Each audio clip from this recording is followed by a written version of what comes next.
to another episode of Realpreneur Principles. I'm Nikolai Ray, I'm the CEO of the Emirates. Now today I want to talk about handshakes versus contracts. Both are extremely important when you're a realpreneur and when you're heading a real estate investment company. Obviously, contracts for a lot of things are a must. If you're getting into business with a business partner, you definitely need to have a contract in place. And obviously, if you're making an offer on a property, you need to have a contract in place.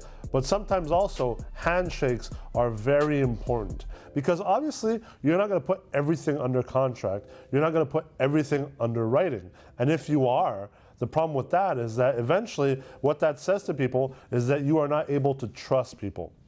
And ultimately, you know what? If someone's handshake is not good, guess what's going to happen to the contract they signed? They will find a way to get out of it. They will find a way to make your life a living hell. So I'm not saying don't sign contracts. To the contrary, there's a moment and there's a time and there's a place when contracts must be signed. And it's important that as a CEO of your real estate investment company, you don't neglect that. I see way too many real estate investors getting into business or getting into relationships with other business partners without having any contracts in place, without having any actual paperwork that's already determining what will happen in this and this and what will happen in this case. And just getting into business based on handshakes, which can be very dangerous in a lot of times. And there are also times where I see real estate investors trying to put things on paper when realistically it shouldn't be put on paper. At those moments, I think handshakes are extremely important, and ultimately, handshakes can be a really good indicator of if you want to do business with the person. In one of the previous videos, a couple weeks ago, we talked a lot about the importance of doing business with people who you want to do business with and who you have a good feeling from. So that's where the whole handshake process can come into place.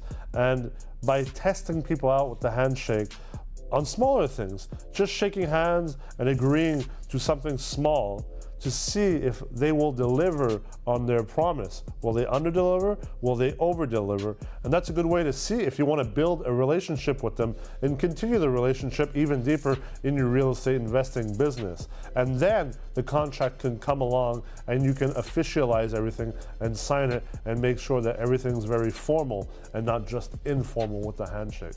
So handshakes and contracts are two things that you must master as a real estate investor. I hope you enjoyed this week's video, and I invite you to come back next week as we continue to work on helping you become the best multifamily real estate investment CEO that you can become.